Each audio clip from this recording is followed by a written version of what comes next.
beliau mendirikan itu ya, nawaitunya landasannya motivasinya memang khalisah mukhlisah wajilah untuk memperjuangkan Islam, untuk memperjuangkan Al-Quran, untuk memperjuangkan perempuan ya. Supaya dengan Al-Quran dan perempuan ini ya, Islam akhirnya meraih kejayaan. Nah itu mesti ya dilakukan ya, melalui perjuangan yang luar biasa, yang kalau tidak dilandasi dengan ikhlasan dan ketulusan, jelas tidak mungkin bisa berhasil. Kita bisa melihat dari awal bagaimana ini didirikan di tempat garasi. Mungkin Anda pernah melihat ya, yang sekarang itu tempatnya dekat Masjid Al-Husaini. Di situ mereka ya mahasiswi diasramakan. Di situ mereka kuliah. Artinya temannya sederhana terbatas ya. Di kampung masih kampung. Mana kampung hutan namanya kan? Bukan kota hutan tapi kampung hutan. Karena yang di kampung. Tantangannya luar biasa. Ya karena didirikan dari nol ya. Tidak ada orang yang membantu ya. Yang ada yang memusuhi ya. Yang mencegah, yang menghalangi, yang menentang dan lain-lain. Nah itu luar biasa. Kalau tidak dilandasi dengan ketulusan, keikhlasan, tidak mungkin terjadi. Jadi ibarat pohon itu ditanam dari biji unggul ya, oleh beliau. Ditanam ya dengan biji unggul, kita tumbuh, dirawat, terus dirawat ya, namanya dibasmi, dihilangkan, hanya tumbuh menjadi pohon sampai besar pohonnya, banyak dahannya, banyak cabangnya, banyak rantingnya, banyak daunnya, banyak bunganya, dan akhirnya banyak buahnya. Sekarang yang ada tinggal buahnya kan? Nah itu nggak mungkin pohon itu tumbuh, subur, berkembang kalau yang menanam tidak ikhlas. Kalau tujuannya hanya ingin memetik buahnya untuk kepentingan pribadi diri sendiri, ya bisa nggak jadi. Tapi karena ketulusan dan ikhlasan ya, maka sesuatu yang ditanam yang dari nol tadi ya, yang banyak buahnya, banyak tangkangnya tadi, akhirnya bisa menjadi besar ya, bahkan sampai berbuah hingga kini. Nah itu nggak mungkin kalau ya pelakunya tidak memiliki sifat ketulusan, keikhlasan. Ikhlas itu ya dapat ditafsirkan sebagai apa? Ruh bagi jasad. Ya.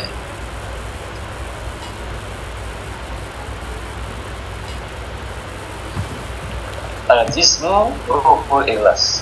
Jisim itu badan kita ini ya, tidak bisa bergerak, nggak bisa menulis, nggak bisa membaca, nggak bisa melihat, tidak ada nyawanya.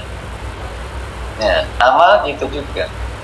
Amal itu nggak mungkin menjadi ya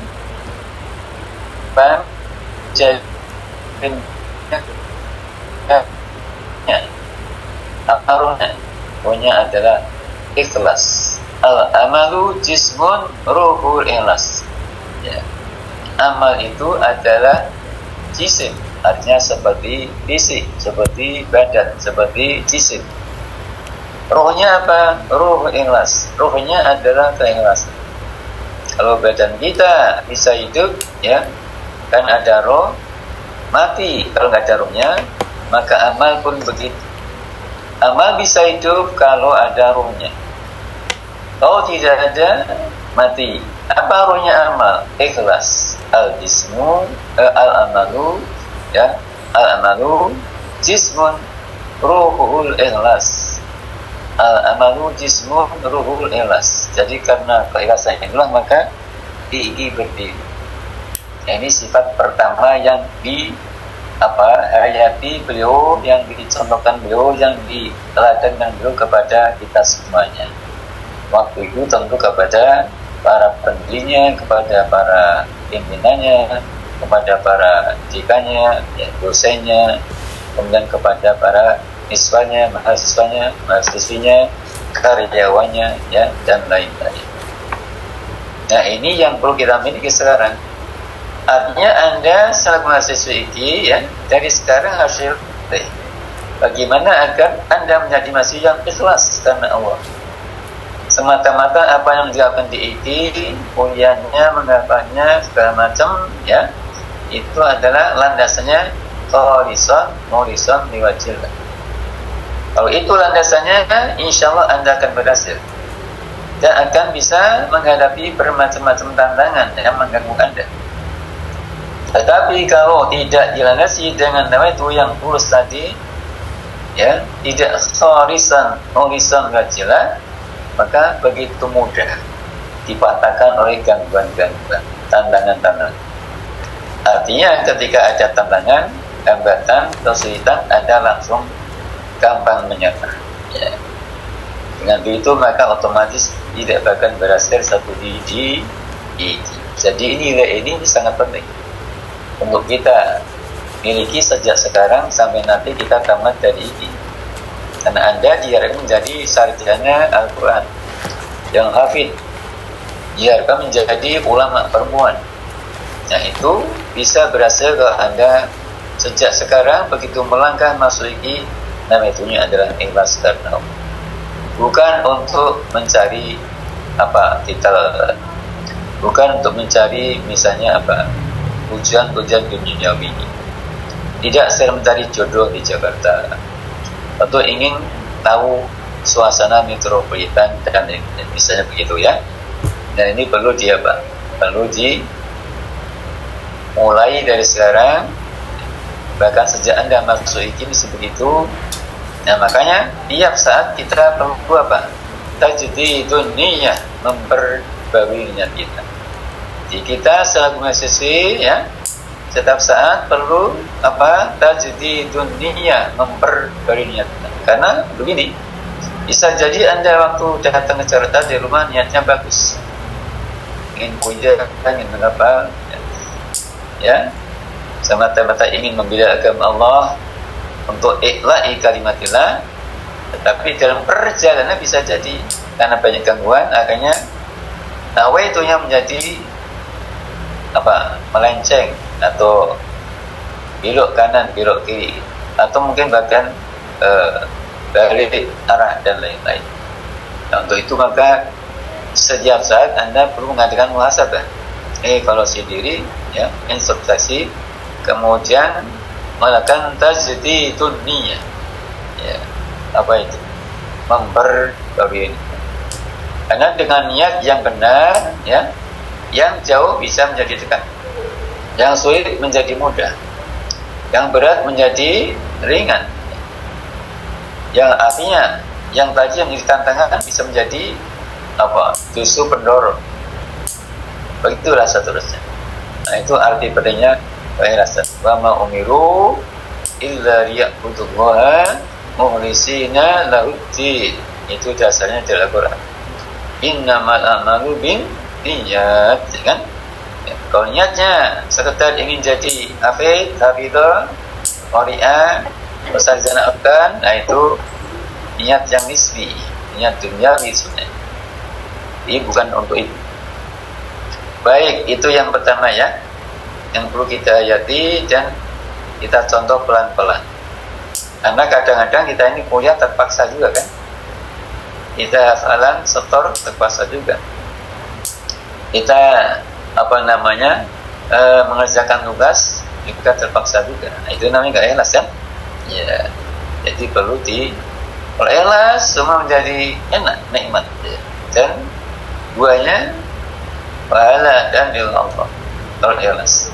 Kalau tidak ikhlas, ya, semua menjadi sulit, jauh dari rahmat Allah, jauh dari ma'unah Allah, ya, sulit untuk sukses karena jauh dari ma'unah Allah. Nah, itu yang pertama ya, tidak kita panjang lebarkan. Yang kedua ada istiqomah. Istiqomah artinya beliau itu selaku ulama, selaku rektor, selaku pembina, selaku dosen, guru besar ya, itu luar biasa apa yang dilakukannya untuk untuk Islam, untuk umat itu selalu dikerjakan dengan penuh keistiqomahan. Istiqomah itu ya memang sulit, tapi ini terkait dengan ikhlas. Jadi kalau orang yang ikhlas itu mudah untuk istiqomah, tapi kalau tidak ikhlas itu sulit untuk istiqomah. Kita ini kadang-kadang misalnya begini ya kan, kadang-kadang rajin menghafalnya, kadang-kadang berat, susah, jarang menghafal.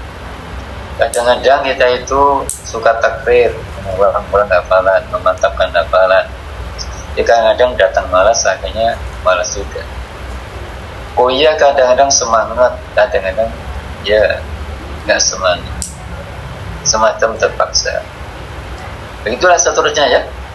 Kita ibadah gitu juga ya, jamaah misalkan di masjid, kadang-kadang kita semangat, kadang-kadang kita ya berat ya.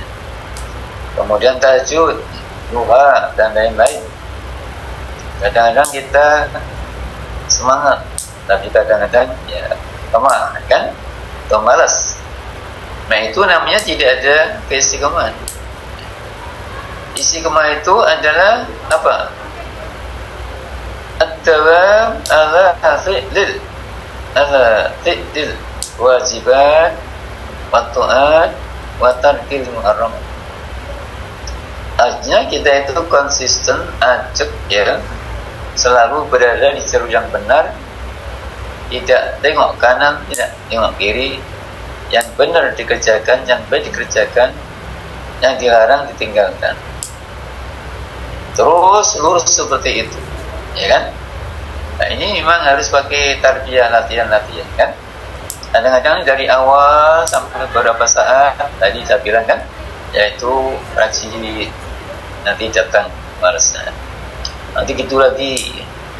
Artinya istiqomah itu memang tidak mudah.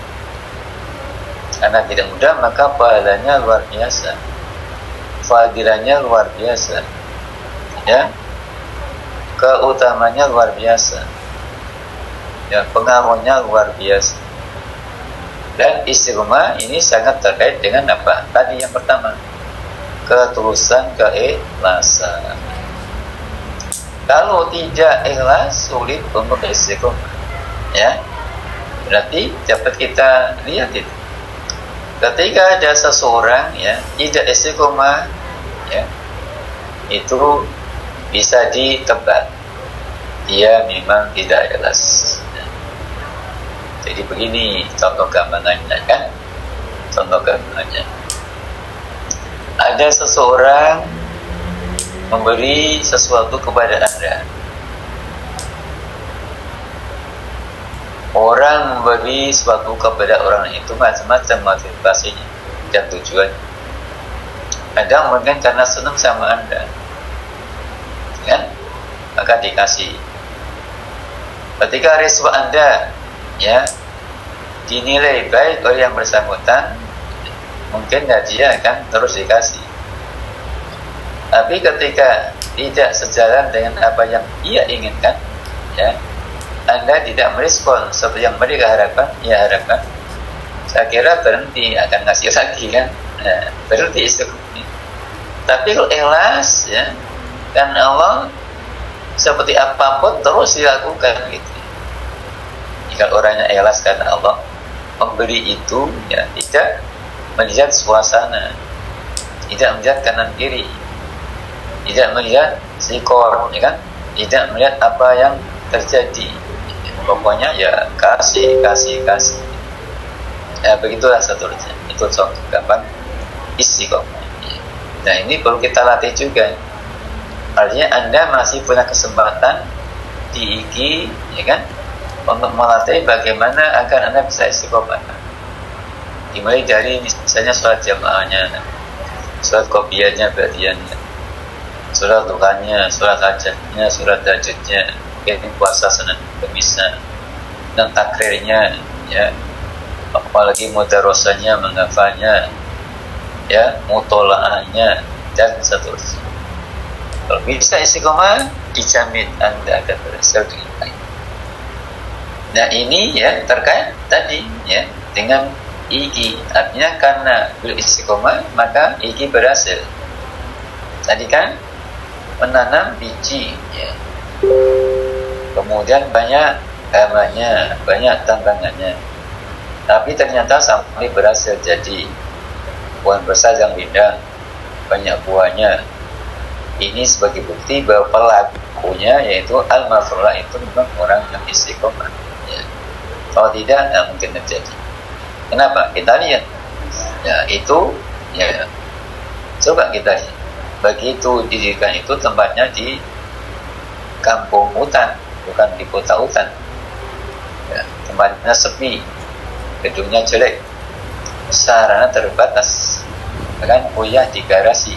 Nah, ini kalau nggak istiqomah, ya udah 2 bulan berhenti, bahkan sebulan berhenti.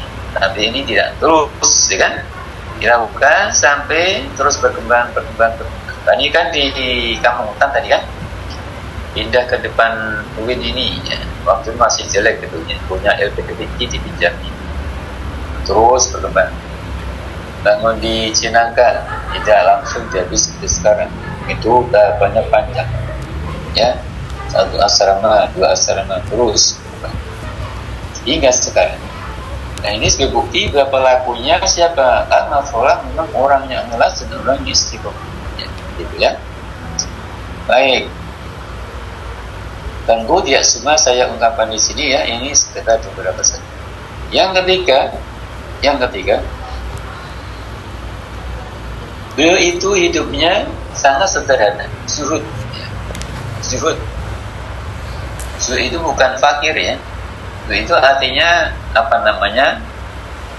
Yang ada disyukuri, itu menerima, tidak mencari yang lebih dari itu.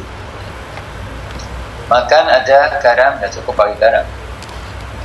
Kemudian tidak gersang gersuruk kata orang Jawa, kan? Artinya dia nikmati, ya, apa adanya, tidak mencari yang tidak ada. Hanya garam mencari, kemudian ikan, mencari ayam dari daging, dari sate, dan begitu. Jadi beliau itu sangat sederhana hidupnya. Saya tahu persis karena mengikuti dari PTIG, kan. Jadi PTIG beliau itu kalau ke kantor PTIG, kalau dari busananya rapi tapi sederhana. Cara panjang biasanya tangan gelap itu. Pakai baju putih pendek, pakai peci, itu aja. Sederhana. Kadang-kadang baju putih panjang, kadang-kadang baju putih gitu. Ya, itu dari si busana. Sangat sederhana. Baru bagus busana kalau dia ada rapat-rapat penting atau acara penting. Acara penting itu biasanya pakai jas, pakai dasi, ya, lengkap. Tapi dalam acara biasa itu sederhana. Kita lihat bagaimana kendaraannya, mobilnya. Itu mobilnya nggak pernah bagus, ya, nggak pernah bagus. Baru dapat mobil bagus itu waktu menjadi anggota Mahkamah Agung, ya, bukan Mahkamah Dewan Pertimbangan Agung, ini menjadi anggota Dewan Pertimbangan Agung, DPA. Waktu masih ada DPA, sekarang nggak ada. Nanti akan dikembalikan lagi. Nah, beliau sebelumnya itu mobilnya mobil second terus, ya. Mobilnya second terus, ya, nggak pernah bagus. Karena punya mobil bagus waktu di PTG, Toyota Corona waktu itu paling bagus, sekarang juga jelek kan. Baru itu dijual. Kenapa dijual? Dijual karena PTG waktu itu, ya, dananya di-stop oleh Menteri Agama Muti Ali. Tadinya dananya dapat dari NTCR, nikah tolak rujuk. Jadi biaya itu. Kemudian ganti menteri, menterinya mau hati-hati, maka di stop. Begitu stop, tapi dalam acara biasa itu sederhana. Kita lihat bagaimana kendaraannya, mobilnya. Itu mobilnya nggak pernah bagus, ya, nggak pernah bagus. Baru dapat mobil bagus itu waktu menjadi anggota Mahkamah Agung, ya, bukan Mahkamah Dewan Pertimbangan Agung, menjadi anggota Dewan Pertimbangan DPA. Waktu masih ada DPA, sekarang nggak ada. Nanti akan dikembalikan lagi. Nah, beliau sebelumnya itu mobilnya mobil second terus itu. Mobilnya second terus, ya, nggak pernah bagus. Pernah punya mobil bagus waktu di PTG, Toyota Corona waktu itu paling bagus. Sekarang juga jelek kan. Baru itu dijual. Kenapa dijual? Dijual karena PT IKI waktu itu, ya, dananya disetop oleh Menteri Agama Muti Ali. Artinya dananya dapat dari NTCR, nikah tolak rujuk. Jadi biaya itu. Kemudian ganti menteri, menterinya Muti Ali, maka disetop. Begitu disetop kelabakan, ya kan? Kan harus ngasih makan mahasiswa, ngasih gaji dosen, ngasih apa? Gaji karyawan dan lain-lain kan? Ada biaya operasional dan lain-lain. Wah itu luar biasa. Itu tantangannya luar biasa waktu itu. Ini karena ada kaitan antara PTK dengan ini. Gimana apa yang dilakukan beliau? Beliau punya mobil bagus Toyota Corona dijual kan mobil jelek. Kenapa dijual tadi? Untuk mengatasi kesulitan yang dihadapi oleh PTIK tadi dari pendanaan kan? Itu bukti bahwa beliau memang orangnya orang zuhud. Zuhud. Banyak contohnya. Ya, tadi saya bilang baru punya mobil bagus setelah menjadi anggota DPR, itu mobil dinas. Sebenarnya mobilnya ganti-ganti terus, tapi mobil jelek, mobil second. Itu sebagai bukti bahwa beliau memang orangnya zahid, zuhud. Nah, Anda perlu meniru juga itu. Anda selaku mahasiswa ini harus berjiwa zuhud, bersikap zuhud, memiliki sifat-sifat zuhud, ya kan? Ya, kalau punya duit tabung untuk persiapan masa depan, atau untuk beli buku yang penting-penting, misalnya begitu kan? Ya, jajannya dikurangi bisa. Bagian secukupnya, nggak usah yang bagus-bagus. Nah, itu apa? Sifat yang sangat terpuji yang dicontohkan beliau yang perlu kita teladani. Contoh lain, beliau itu kan rektor IKI. Mahasiswanya kan perempuan semua, nggak ada pria waktu itu. S1 waktu itu sampai sekarang ya kan, itu perempuan, khusus perempuan, nggak ada pria. Kalau PT khusus pria kan S1 dulu, sekarang udah campur juga. Yo isinya cukup satu aja. Kalau mau kan, kalau kiai di Jawa Timur, Jawa Tengah kan isinya banyak. Biasanya kawin sama santri-santrinya kan. Yang santri-santri diambilin, dipilih. Yo tidak begitu kan. Walaupun mahasiswanya banyak, cakep-cakep ya kan. Tapi tidak kemudian tertarik untuk misalnya masna, ya kan. Isinya cukup satu, ibu itu saja udah. Ibu Latia, Ibu Remi itu kan. Nah ini sebagai contoh, ada orang yang sudah tadi saya. Nah, itulah di antara di antara sifat terpuji dan nilai-nilai agung yang dicontohkan. Jadi pejuang Islam itu, mujahid Islam itu, apakah kiai, apakah ajengan, apakah ulama, apakah ustadz, ya kan? Apa guru ngaji, ya? Apa mahasiswi sekarang ini itu harus apa? Menjadikan ilmu dan agama sebagai kepentingan yang paling tinggi yang harus ditaruh di atas segala-galanya. Jangan dengan ilmu Anda mencari dunia. Jangan dengan Al-Quran Anda mencari dunia.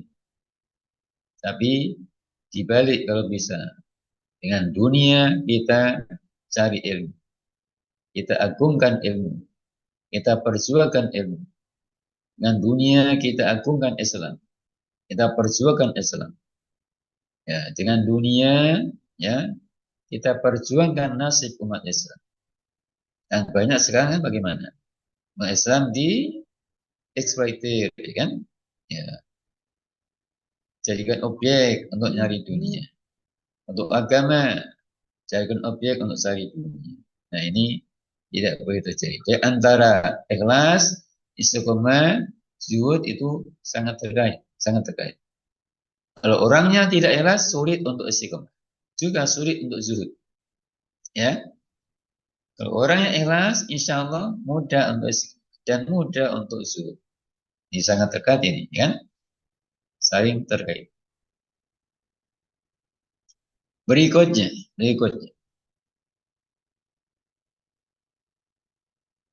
Di antara sifat terpuji dan nilai-nilai agung yang diteladankan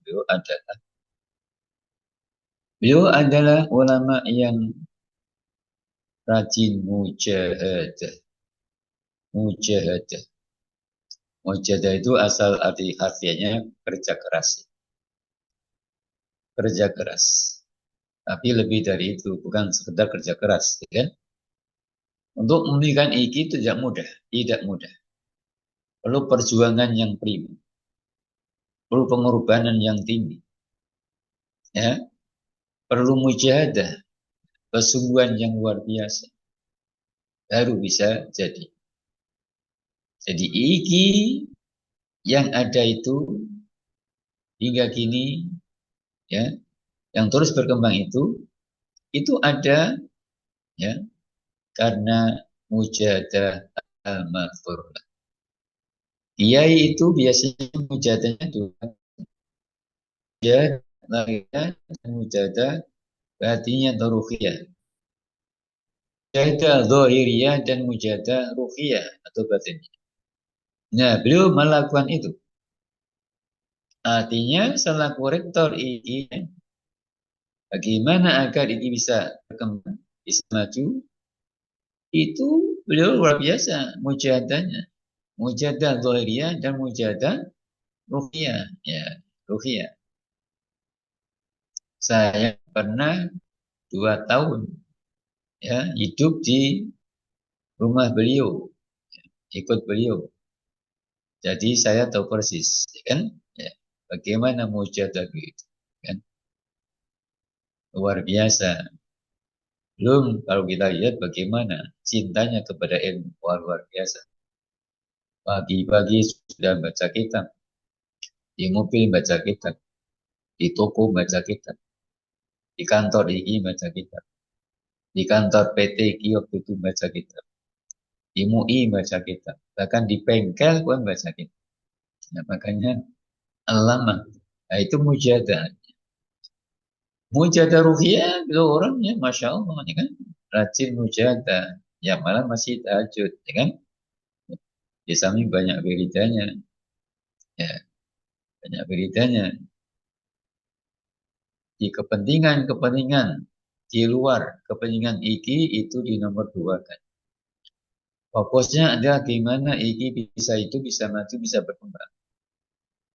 Itu nggak mungkin ya bisa terjadi kalau pelakunya sohibul fikronya itu tidak mujahadah zahiriyah dan mujahadah ruhiyah. Anda pun harus begitu sekarang. Selaku masih ingin berhasil, maka wajib mujahadah zahiriyah. Apa?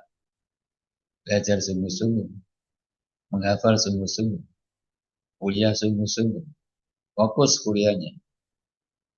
Nomor wahid kuliah itu, nomor wahid menghafal itu, ya. Nomor wahid tugas-tugas perkuliahan itu, yang lain di nomor 2 kan. Tapi itu maksudnya kan. Mujahadah ruhiyah masih ia mulai oleh asrama masih ikut jamaah. Kopiah dia duha kerjakan, tahajud kerjakan. Sudah nggak di asrama bisa di kos-kosannya atau di rumah kalau di rumah kan.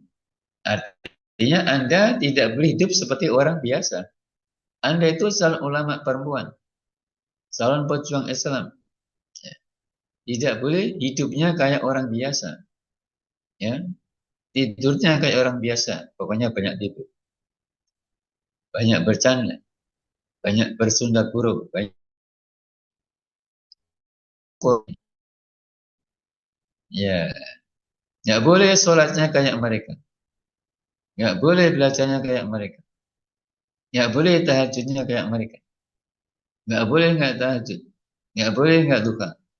Nggak boleh dia puasa sunnah. Nah, itu begitu kan. Nah, itu namanya mujahadah semuanya. Mujahadah ruhiyah dan dohiyah masih kita lakukan kalau kita ingin berhasil. Saya oh, Anda bisa mencontoh itu tadi keikhlasannya,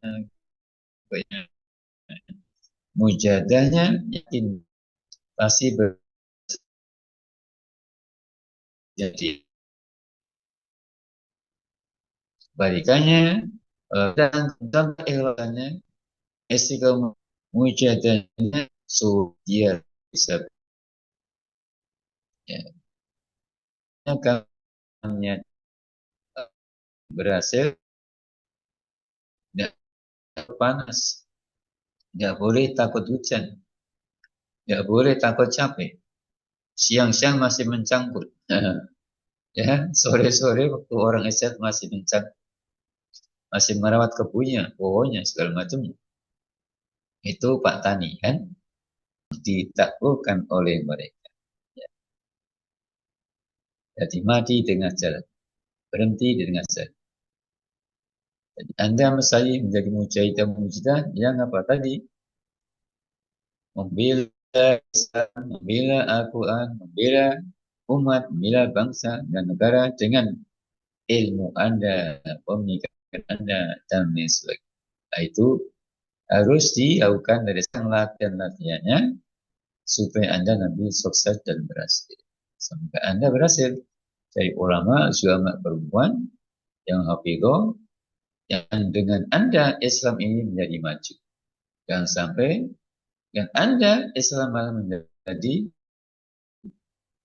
na'udzubillah, mundur atau hancur. Nah, itulah kira-kira ya beberapa sifat terpuji dan apa namanya nilai agung yang dicontohkan. Ini termasuk yang bagian penting dari keikian yang jarang diungkap, yang harus kita ungkap, yang harus kita pahami dan kita teladani. Ya. Masih banyak nanti belum selesai. Jadi tentu tidak semuanya kita ungkap ya. Kita ungkap yang penting aja yang Anda perlu paham dan Anda bisa mencontoh.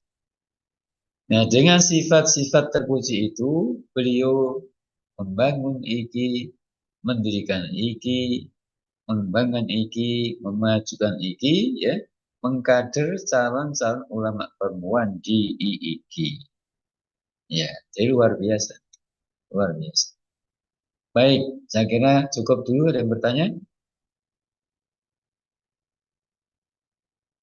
Ada yang bertanya? Enggak ada kita. Izin bertanya, Pak Yai. Ya, boleh gimana?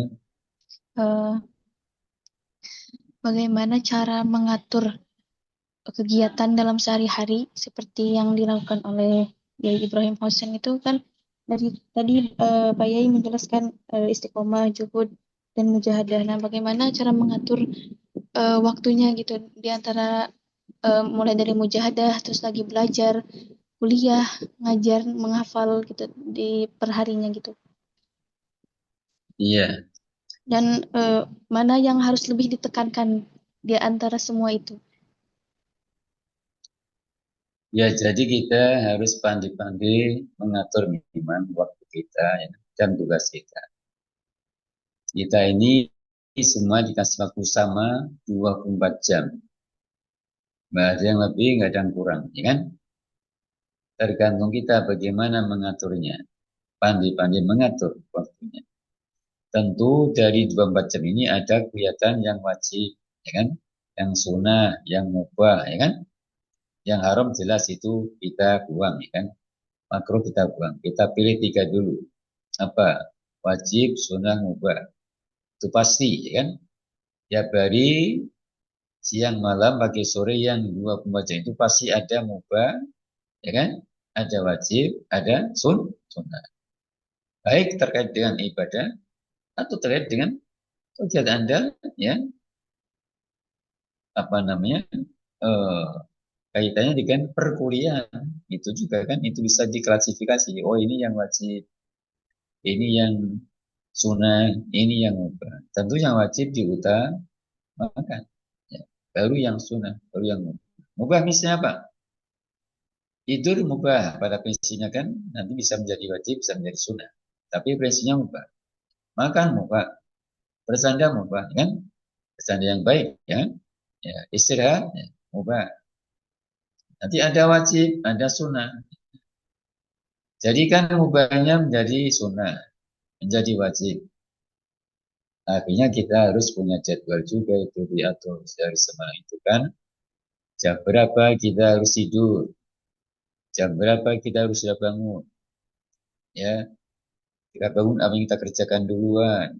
Kapan kita tahfidz, kapan kita takrir, kapan kita setor, kan? Kapan kita kuliah jam berapa, kapan kita ngerjakan PR, kapan kita belajar mandiri, itu ada jadwal.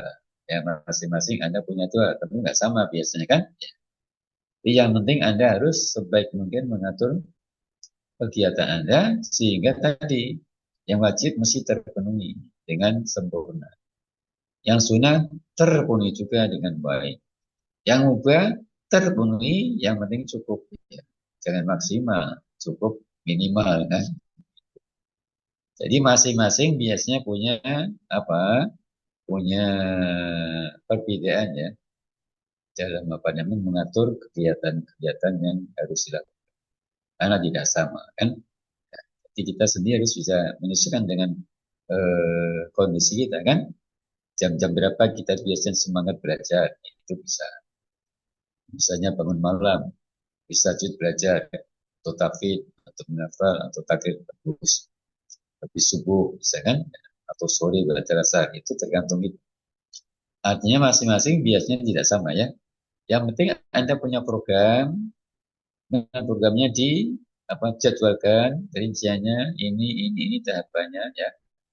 Nah itu lama-lama nanti akan terlatih, akan terbiasa Anda itu ya, apa yang ditargetkan akan tercapai. Jadi punya target dulu. Target, ya. Kemudian ada program, ada apa namanya jadwal, ya kan? Ya, diatur yang rapi. Yang jelas Anda mesti bisa mengatur ya mana wajib, mana sunnah, mana baik terkait dengan ibadah keseharian, terkait dengan agama kita, maupun terkait dengan tadi tugas Anda selaku mahasiswi, harus bisa mengatur juga kan.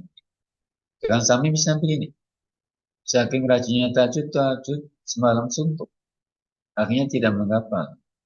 Tidak takrir atau pagi kuliah ngantuk. Nah, itu nggak benar juga kan? Nggak benar juga kan? Atau misalnya ini baru semester 7 ya, ya ditawari menikah langsung disambut. Nah itu nggak benar juga itu kan?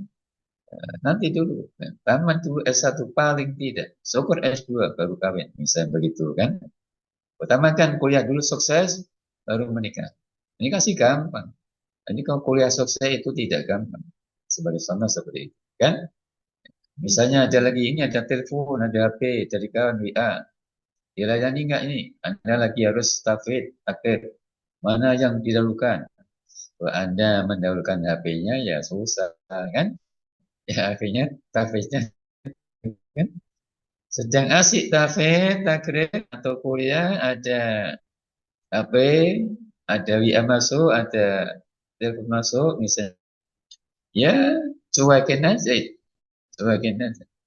Anda layani pasti terganggu ya sebagai contoh. Jadi Anda mesti baik-baik. Ya bagaimana baik tugaskan. Karena kita sudah dikasih apa sarana, kita ini mahasiswi sudah semester 7. Jadi sudah banyak pengalaman, punya otak cerdas, ya, punya banyak wawasan. Ini mesti gunakan kan. Jangan sampai kita ya tidak berhasil atau kurang berhasil, harus berhasil muntas. Nah, ada cita-cita yang ingin dicapai, itu harus setinggi langit cita-citanya kan. Ya, targetnya seperti itu, ya, programnya seperti ini, kegiatan ini. jadwalnya ini. Harus diatur seperti itu. Ya. Misalnya contoh lain, Anda lagi kuliah, datang, gimana nih? Kuliah, tamunya suruh nunggu. Ya, misalnya. Jangan langsung bertemu tamu. Ya, banyaklah contoh. Kan? Ya, begitu Anda ya bisa mendapatkan yang terbaik. Semua harus pakai tarbiyah, latihan. Tidak langsung kan, tidak apa-apa. Bertahap. Kalau kemarin mungkin tidak teratur hidupnya, kuliahnya, sekarang dicoba diatur yang baik.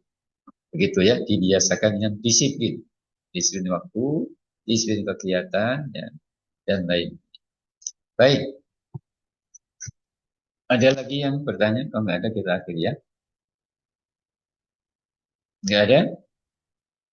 Baik, semoga yang sampaikan Anda bisa menghayati, kemudian coba dilakukan pelan-pelan. Ya. Qalilan fasara jabal insyaallah. Sekian kita akhiri dengan baca doa masjid. Subhanallah. Subhanakallahumma wa bihamdika asyhadu an la ilaha illa anta Asyhadu